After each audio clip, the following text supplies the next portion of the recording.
El desarrollo tecnológico y los progresos de la inteligencia artificial avanzan a un ritmo vertiginoso, generando grandes cambios en el mundo. Y Chile no es la excepción. De la mano del Centro Nacional de Inteligencia Artificial y la Universidad Autónoma de Chile, nos aventuramos a conocer el presente y el futuro del mundo de la IA. Exploraremos las aplicaciones que ya están revolucionando industrias como la medicina, el transporte, la educación y muchos otros espacios de nuestra sociedad. Además, nos adentraremos en los nuevos desarrollos y las tendencias que están dando forma a nuestro día a día y formarán nuestro futuro. Y de la mano de quienes hacen ciencia y difunden ciencia en Chile, descubrirás cómo esta tecnología ha dejado la ciencia ficción para impactar y optimizar nuestro día a día. No importa si no tienes experiencia en la IA, porque vamos a explicarlo todo de manera clara y sencilla. Aquí romperemos barreras y haremos que la inteligencia artificial sea fácil de entender, sin tantos tecnicismos para personas no expertas. Soy Cristian Vázquez y esto es Artificialmente Hablando.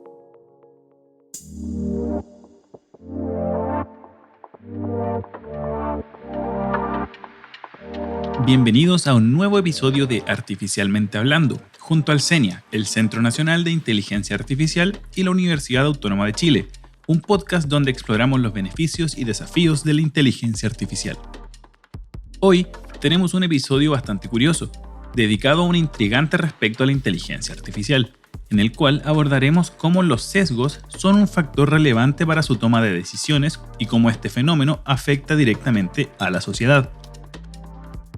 Para comprender más sobre este tema, debemos ir un poco hacia atrás y comenzar hablando sobre cómo se replican los sesgos en la inteligencia artificial. Y para eso, el día de hoy contamos con la presencia de dos invitadas de primer nivel. Gabriela Arriagada, quien es profesora asistente del Instituto de Éticas Aplicadas y del Instituto de Ingeniería Matemática y Computacional de la Universidad Católica de Chile, e investigadora joven del CENIA. Y también Vania Figueroa, directora del área de género de la Vicerrectoría de Investigación y Doctorados de la Universidad Autónoma de Chile. Con la opinión de ambas expertas, intentaremos descifrar en un lenguaje claro qué son los sesgos, por qué se producen, cómo se replican en la inteligencia artificial y en la toma de decisiones, y qué impactos positivos o negativos generan en distintos aspectos de nuestras vidas. En primer lugar, ambas expertas nos ayudarán a entender del concepto sesgo. En primer lugar, escucharemos a Gabriela y luego a Vania. En general, yo en el Centro Nacional de Inteligencia Artificial me dedico a trabajar la ética en todas sus variantes, la ética aplicada. Tenemos un grupo de trabajo de ética, trabajamos con diferentes líneas de investigación dentro del centro. Mis proyectos ya más personales respecto a mi investigación, que justamente se centran en el tema de los sesgos, así que feliz de poder conversar sobre eso. Los sesgos en general se han estudiado en profundidad, en filosofía, en las ciencias sociales, en la psicología, como esta capacidad que tenemos nosotros de interpretar o de atribuir ciertas como inhabilidades o tener una mala percepción de ciertos grupos o personas, ¿ya? Pero lo más relevante respecto a esto es que son basadas en razones injustificadas, es decir, consideramos que un grupo quizás no merece ciertos derechos, tenemos la idea de que son inferiores por algún motivo u otro, y las razones que tenemos para argumentar eso son razones que son equivocadas, inválidas, y por eso asociamos los sesgos con algo negativo, ¿cierto? Y en general los sesgos los podemos entender como algo propio de nuestra capacidad cognitiva. Nosotros como seres humanos tenemos muchas limitaciones y entre esas limitaciones está nuestra corporalidad, nuestro procesamiento, a diferencia quizás de las inteligencias artificiales, que en su artificialidad pueden procesar grandes cantidades de datos, nosotros no. Nosotros tenemos una limitante y por lo tanto tendemos naturalmente a darle prioridad a ciertas cosas, ¿ya? A darle prioridad, por ejemplo, a algo que nos llama la atención, a algo que nos hizo daño. Hay muchas heurísticas, ya que son habilidades cognitivas que nos permiten, frente, por ejemplo, al peligro, darnos cuenta que estamos en peligro y por lo tanto reaccionar apropiadamente. Y dentro de todo ese universo tenemos también esta capacidad de generar sesgos que tienen que ver quizás con nuestras experiencias sociales, con cómo entendemos un problema, el hecho de que nos veamos que lo diferente quizás nos asusta, lo que no entendemos quizás nos limita y por eso generamos estos sesgos sociales que tienen que ver muchas veces con el desconocimiento de la realidad de un otro grupo o otra persona. Los sesgos generalmente son prejuicios que parten de un procesamiento erróneo de información y adoptan diferentes formas, como por ejemplo generalizaciones u omisiones de información que determinan qué es lo que es apropiado en el caso de género, por ejemplo, para un sexo u otro. Y generaliza u omite diferencias, por ejemplo, entre los distintos grupos de mujeres y los distintos grupos de hombres. El problema con los sesgos es que se transforman en estereotipos que finalmente terminan siendo dañinos y generan discriminación. Para entender en mayor profundidad la manera en que los sesgos están presentes en nuestra rutina y en los modelos de inteligencia artificial, Gabriela señala algunos ejemplos. En nuestra vida cotidiana, podemos ser testigos de cómo los sesgos suelen favorecer a la empleabilidad de los hombres, por ejemplo, la manera en que se presentan los currículums, las palabras que utilizan los hombres, el liderazgo y cómo esta característica se atribuye a lo masculino. Son sesgos que podemos identificar en los procesos de admisión laboral. Al mismo tiempo, debemos comprender que estos mismos datos y parámetros son los que se usan para entrenar a los distintos modelos de lenguaje alrededor del mundo. Al usar modelos de IA entrenados con datos sesgados en procesos de admisión, se suele producir una discriminación en contra de las minorías, o dicho de otra manera, suelen beneficiar principalmente a los hombres. En ese sentido, los modelos de lenguaje, aunque se están entrenando para identificar y eliminar los sesgos en sus decisiones finales, aún cometen este tipo de errores. Continúan atribuyendo roles maternales y de cuidado a la mujer y en funciones ejecutivas como el liderazgo a los hombres, lo que afecta directamente a los procesos de selección en lugares de trabajo que usan IA como una herramienta de reclutamiento. Mira, por ejemplo, en nuestra sociedad hemos visto cómo se ha discriminado, por así decirlo, arbitrariamente, esta inclinación en favorecer la empleabilidad de los hombres, por ejemplo. ¿Ya? Sabemos muy bien cómo se presentan los currículum, sabemos muy bien el síndrome del impostor, esta idea de que nosotros no pertenecemos en un lugar y que en parte eso ha sido una respuesta porque se reconocen ciertas actitudes, ¿ya? Y ciertas palabras clave que usualmente los hombres tienen como asumidas, porque así han sido criados, porque lo ven en su entorno, porque se replican estructuras que les permiten sentir una seguridad que quizás las mujeres no. ¿Y cómo vemos esto replicado en la inteligencia artificial? Hace poquito, hace un par de semanas atrás, más o menos, pasó que una investigadora en una universidad en Londres se puso a jugar nuevamente con la nueva versión del ChatGPT, que asumimos ha mejorado muchas cosas respecto a este tipo de sesgo. Sin embargo, lo que hizo fue preguntarle que le diera una evaluación de rendimiento, una evaluación de qué tan bien hizo su trabajo, obviamente imaginaria, pero el input simplemente decía, dame una evaluación para una persona que trabaja en marketing. Una se llama Juan, podemos decirlo en español, y la otra se llama Jane o Juana en español. Y finalmente lo que dio el chat fue justamente, si bien no discriminó quizás explícitamente, es decir, no dijo no, hay que despedir a uno o hay que darle una promoción al otro, lo que sí hizo fue destacar aspectos que se asociaban con el rendimiento de cada uno de ellos. Entonces, ella es muy cariñosa con sus colaboradores, siempre está muy atenta y servicial, mientras que a él le reconocía un liderazgo, tener la capacidad de dar la opinión en todas las reuniones. Entonces ahí vemos nuevamente a qué atribuimos ciertas acciones. Y esto no quiere decir, y quiero ser enfática en esto, que tener esas emocionalidades y tener esas capacidades blandas sea algo malo. Por el contrario, deberíamos tenerlas transversalmente, hombres y mujeres. Otro ejemplo que nos puede ayudar a dilucidar y comprender de mejor manera el cómo los sesgos tienen un impacto sutil pero significativo en la vida de las personas es el siguiente. Por ejemplo, los software de las cámaras Nikon están entrenados para detectar si una persona parpadea. Si parpadea, el software no toma la foto automática, ¿ya? El problema es que ese algoritmo que permite esa función en la cámara fue realizado con una diversidad reducida de personas, generalmente occidentales, ¿ya? Entonces, cuando los asiáticos utilizan las cámaras, el software detecta que están permanentemente pestañeando por su fisonomía, ¿no? Y la cámara no funciona óptimamente. Ese es un ejemplo de cómo la falta de perspectiva, no solamente de género, sino que de etnicidad, de raza, ¿no es cierto?, de diversidad de personas, afecta la eficiencia de un producto final que sale al mercado. En este sentido, la discriminación arbitraria, ya sea que se dé de manera explícita o implícita, es justamente uno de los principales riesgos e impactos negativos que se generan cuando hay sesgos presentes en las decisiones tomadas por una inteligencia artificial. Pero, ¿cómo podemos prevenir la aparición o repetición de estos sesgos? Tanto Vania como Gabriela coinciden en que la clave de un buen entrenamiento de modelos de IA reside en que los diseños de estos procesos cuenten con las miradas de distintas disciplinas.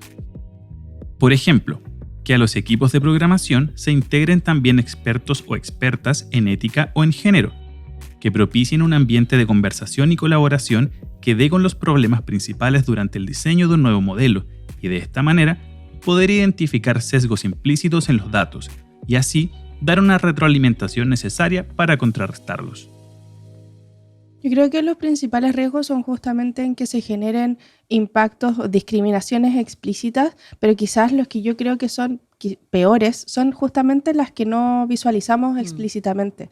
Es decir, puede que haya un funcionamiento oculto de cómo estos sesgos afectan, cómo el modelo le da cierta prioridad a alguna variable para tomar una decisión. Y sobre todo cuando usamos modelos complejos como redes neuronales, puede suceder que no podamos tener una transparencia suficiente para identificarlo inmediatamente. Y por eso es tan importante que en los procesos de entrenamiento y de diseño tengamos en consideración que, y yo siempre hablo de esto con desarrolladores, no significa que para hacer algo éticamente tengamos que tener un proyecto, un sistema de inteligencia artificial completamente perfecto. Muy probablemente eso nunca va a suceder. Siempre va a haber alguna falla, siempre va a haber algo imperfecto. Y lo que tenemos que preocuparnos para evitar ese impacto es justamente plantear la solución del problema, plantear cómo estamos nosotros desarrollando y testeando ese modelo, cómo lo estamos retroalimentando una vez que ya estamos en las etapas de prueba, de manera que podamos identificar cómo podrían haber sesgos soslayados en lo que está haciendo, y para eso es muy, muy importante tener un trabajo interdisciplinario, un trabajo que permita la conversación entre desarrolladores que quizás son expertos en cómo están desarrollando los modelos y también personas que son expertas en temas de ética que les pueden ayudar a identificar aspectos que podrían estar inmiscuyéndose ahí de a poquito y que podrían afectar a largo plazo, o si es que impactamos en áreas que son extremadamente relevantes donde un error podría significar la diferencia entre la vida y la muerte. Profesionalmente, la carrera y los estudios respectivos de cada una de las expertas que nos acompañan en este episodio las han llevado a combinar 3 disciplinas que van de la mano: la ética, la tecnología y el feminismo. Como mencionamos anteriormente, es fundamental que en el desarrollo de modelos de inteligencia artificial se trabaje en conjunto con distintas disciplinas. Es así como la filosofía, la ética y el feminismo confluyen perfectamente para despertar motivaciones y soluciones ante uno de los principales cuestionamientos en el mundo de la inteligencia artificial: la discriminación arbitraria en contra de las minorías sociales que se produce debido a los sesgos. Cuando yo me empecé a meter a investigar el tema de los sesgos, la antidiscriminación, me di cuenta que en realidad el feminismo lo que permitía era una visión metodológica que juntaba todas las cosas que a mí me hacían sentido, como que respondía a intuiciones naturales que yo tenía respecto a, pero ¿por qué? Si nos interesa la antidiscriminación, estamos únicamente mirando métricas de fairness, de justicia. ¿Por qué estamos solamente tratando de medir o asegurarnos que los datos sean equitativos? Los datos, aunque sean lo más equitativos, limpios y, entre comillas, perfectos posible, si tienen un mal diseño y una mala implementación, pueden seguir generando discriminación. Entonces, veía mucha desconexión de cosas que el feminismo revitaliza, que el feminismo empuja y que tiene que ver justamente con algo que en el mismo Centro Nacional de Inteligencia Artificial apuntamos, que es poner la tecnología al servicio de las personas. Y para hacer eso necesitamos entender los contextos, las narrativas, volvernos un poco a eso mismo que nos hace ser humanos y que nos permite desarrollarnos como personas.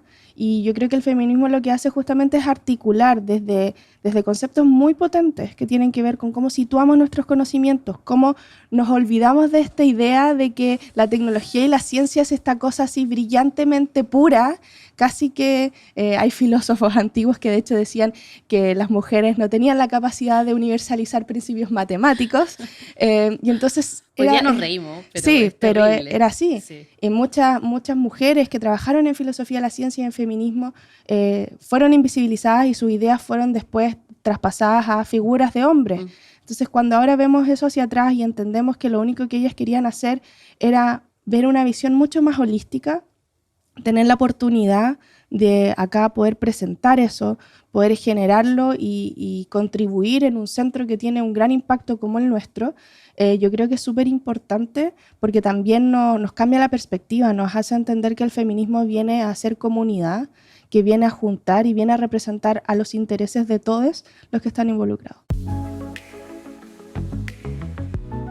Como seres humanos, entendemos el significado de un sesgo, pero a diferencia de las inteligencias artificiales, también somos capaces de interpretarlos, darles un sentido e incluso hacernos conscientes y prescindir de ellos, haciéndolos a un lado si es que sabemos que debemos tomar una decisión sin tomarlos en cuenta. Los modelos de lenguaje se entrenan con datos previos, seleccionados por un equipo de programación a cargo del proyecto. Pero, ¿cómo se realizan ajustes o cambios durante el diseño de estos modelos para erradicar la posibilidad de encontrarnos con sesgos discriminatorios? Ya sabemos que el trabajo interdisciplinario es clave para mitigar, en cierto grado, la presencia de sesgos, ya que distintas miradas pueden levantar diversas alertas. Sin embargo, actualmente también se están llevando a cabo técnicas de entrenamiento de modelos que permiten disminuir la presencia de sesgos, técnicas como la implantación de datos sintéticos. De esta manera, afirma Gabriela, cuando se utiliza una inteligencia artificial en la toma de decisiones en campos como el trabajo o la salud, es necesario entrenar a los modelos con datos que tengamos disponibles, y si estos no existen, debemos recolectarlos o implementarlos de manera sintética para lograr un buen resultado. Cuando nosotros estamos diseñando tecnología y lo que queremos es reducir sesgos, no nos basta con simplemente ver qué nivel de optimización o qué tan bien, qué accuracy o qué tan objetivo puede llegar a ser un modelo. ¿Por qué? Porque estamos midiendo según lo que lo entrenamos. Y si lo que lo entrenamos no refleja la diversidad de la realidad, siempre va a cometer un error, pero no un error en funcionamiento, porque está haciendo exactamente aquello para lo que fue entrenado. Es un error en representatividad. Y uno de los grandes temas que hay en sesgos y que podemos activamente trabajar es entender cuál es esa diversidad. Y por eso es tan importante tener voces, tener narrativas que nos muestren cuál es esa realidad que está ahí afuera y que la incluyamos en los tipos de datos. A veces se está trabajando mucho con datos sintéticos, justamente en temas de entrenamiento, para poder generar datos que de alguna manera le permitan al modelo identificar patrones que quizás no están en la sociedad en gran cantidad. Para compensar de manera obligada. Y para compensar, exactamente. Entiendo. Entonces eso permite al modelo interpretar, aprender a entender de cierta manera que eso también es algo válido, que es un currículum que en este caso podría ser altamente beneficioso para la empresa. E idealmente, sobre todo cuando se trata, por ejemplo, de temas de trabajo, de salud, de educación, también hay que hacerlo con datos que sí tenemos. O sea, por ejemplo, nosotros sabemos que hay muchas personas discapacitadas que tienen altas capacidades. Sin embargo, no tenemos grandes datos respecto a cómo se manifiestan, por ejemplo, en un currículum, en una entrevista de trabajo. Las entrevistas de trabajo también son grandes filtros. Entonces, tener la capacidad, por ejemplo, de tener una inteligencia artificial que nos ayude a llegar a instancias donde una entrevista de trabajo, personalmente no creo que una inteligencia artificial debiese estar involucrada, deberíamos ser personas, pero que las personas que lleguen ahí con ayuda de la inteligencia artificial para optimizar procesos, porque tenemos grandes cantidades de candidatos, etcétera, sean las correctas, que haya esa diversificación y que si para eso nosotros tenemos que, entre comillas, alterar los datos, entonces estamos haciendo un bien. Yo creo que es importante entender cómo podemos desafiar las estructuras de poder a través de los datos, que es justamente uno de los grandes pilares que tiene el feminismo de datos.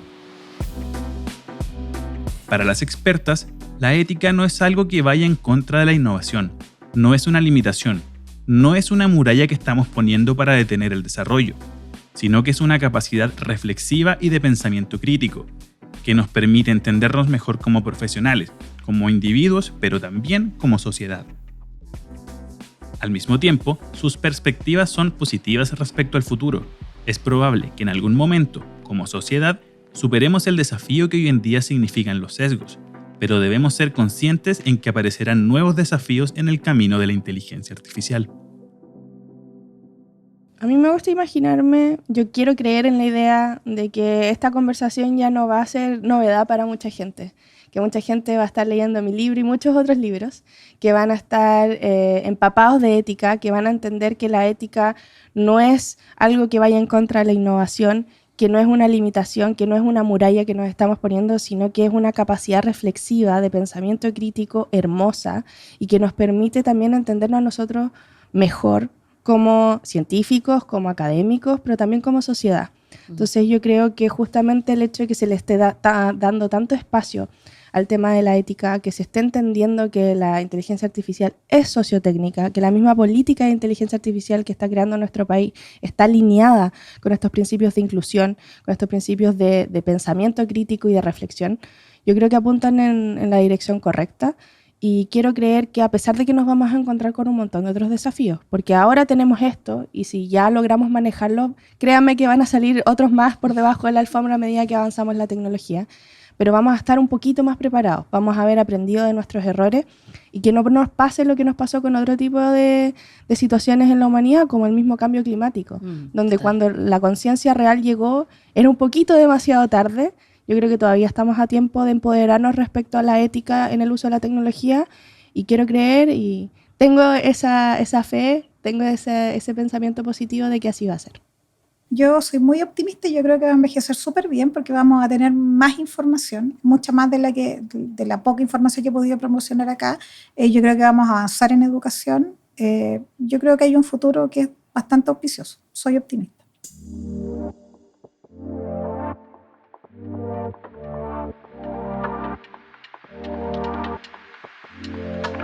Con esto concluimos nuestro episodio de Artificialmente Hablando.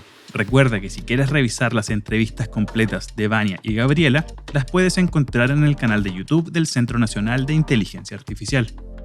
No olvides seguirnos en nuestras distintas plataformas para estar al día con los nuevos avances de esta tecnología revolucionaria.